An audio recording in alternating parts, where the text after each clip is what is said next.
Lucas 18.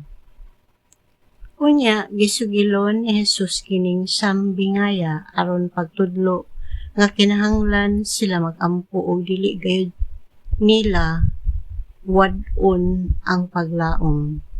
Sa usa ka lungsod hay usa ka maghuhukom nga walay kahadlok sa Dios o pagtahod sa mga tawo. Ug may usa ka byuda ni atong lungsura nga nagbalik-balik pag-adto kaniya aron paghangyo nga panalipdan ang iyang katungod. Miingon ang byuda, "Tabangi intaon ako batok sa akong kaaway. Sulod sa taas nga panahon ang maghuhukom midumili pagtabang kaniya apan sa katapusan miingon siya sa iyang kaugalingon, bisan tuod wala ako'y kahadlok sa Dios o pagtahod sa mga tao apan tungod kay nagsigiman og samo kanako kining maong byuda, panalipdan ko na lang ang iyang katungod. Kay kung dili ko kini buhaton magsige siyag balik-balik hangtod nga kaupsan akong pailog." Ug may padayon ang Ginoo, "Pamatian ninyo ang gisulti ni adtong daotang huwes.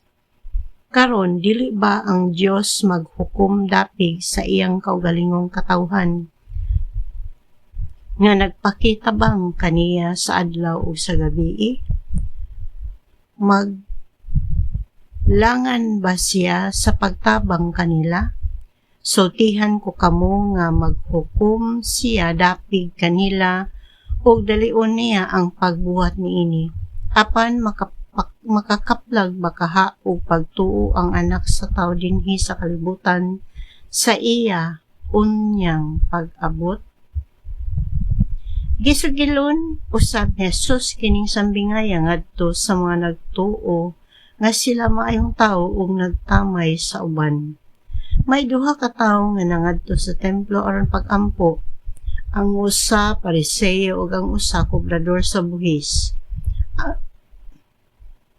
Ang Pariseo nagtindog ug nag-ampo sa kaugalingon, "Nagpasalamat ako kanimo, Ginoo, nga ako dili hakog, dili limbungan ug dili himabaye sama sa uban. Nagpasalamat ako kanimo nga dili ako sama niya ng kobrador sa buhis. Nagpuasa akong duha ka adlaw, matag semana ug naghatag ako kanimo ikapulo sa tanan kong abot." Apan ang kobrador sa buhis nagtindog sa layo ug dili gani moyahat ngadto sa langit. Nagpamukpok siya sa iyang dughan ug nag-ingon, "O Dios, maluoy ka kanako nga usa ka makasasala." Unya miingon si Jesus, "Sultihan ko kamo nga ang kobrador sa buhis ug dili ang Pariseo mao ang gikahimut-an sa Dios sa iyang pagpauli sa ila. Kay ang tanan nga magpataas sa iyang kaugalingon ipaubos ug ang tanan nga magpaubos sa iyang kaugalingon ipataas." May mga tawo nga nagdala sa ilang mga gagmayng bata ngadto kang Hesus aron hikapon niya sila. Hikit-an sila sa mga tinun-an o gikasab-an. Apan gipaduol sila ni Jesus ug miingon siya, "Pasagdi ninyo ang mga bata nga moduol kanako. Ayaw sila pugni kay ang gingharian sa Dios ila sa mga sama kanila. Timan ininyo kini, bisan kinsa nga dili mo dawat sa gingharian sa Dios sama sa usa ka bata dili makasulod niini." Usa ka pangulo sa mga Hudyo nangutana kaniya, "Maayong magtutudlo unsa may akong buhaton aron madawat ko ang kinabuhing dayon?" Si Jesus nangutana kaniya, "Nganong gitawag mo man ako nga maayo? Walay maayo gawas lamang sa Dios.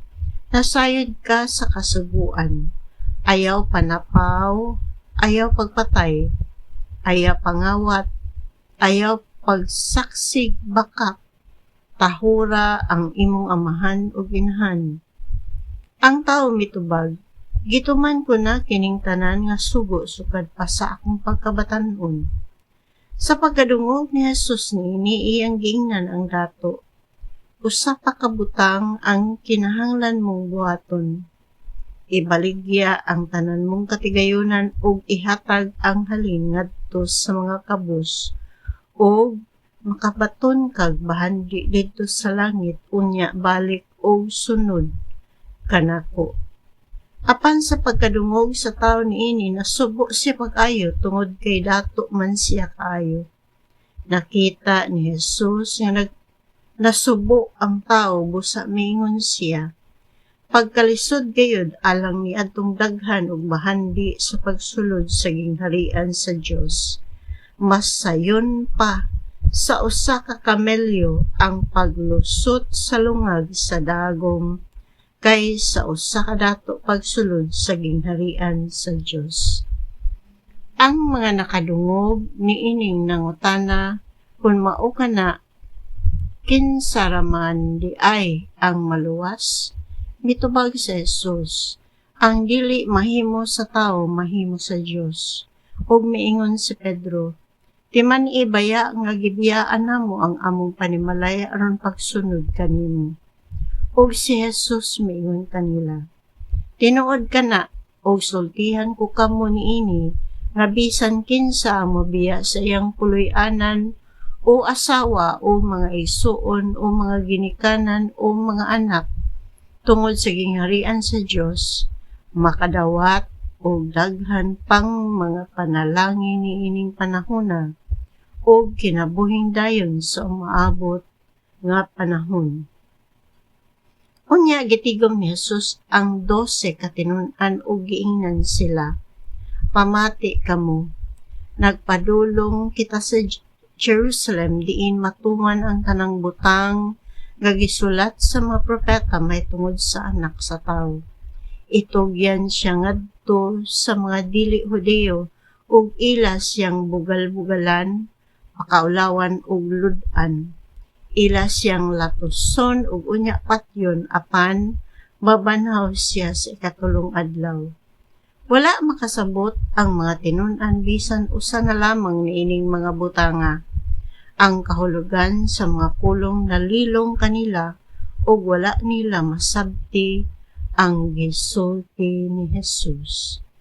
Sa nagkaduol si Jesus sa Jericho may usa ka buta nga naglingkod o nagpakilimos diha sa daplin sa dalan. Sa pagkadungog niya sa paglabay sa panon sa mga tao, nangutana siya, unsa man karon? Si Jesus nga taga Nazaret mulabay dinhi, miingon sila kaniya. Unya misinggit siya, Jesus, anak ni David, kaluy-i, intawon ako. Tungod niini gikasab-an siya sa mga tawo nga nag-una o gipahilom siya. Apan mikusog Ginoon siya pagsinggit, anak ni David, kaluy-i, intawon ako. Kusa mihunong si Jesus ug misugo nga ang buta dadon ngadto kaniya. Sa nahiduol na siya, nangutana si Jesus kaniya, unsa may buot mong buhaton ko alang kanimo? Mitubag siya, Sir, gusto unta ako nga makakita pag-usab. Ug giingnan siya ni Jesus, makakita ka. Ang imong pagtuo mo ay nakaayo kanimo. Ug diha nakakita siya ug misunod kang Jesus ug nagpasalamat sa Dios. Sa pagkakita niini sa mga tawo, gidaig nilang tanan ang Dios.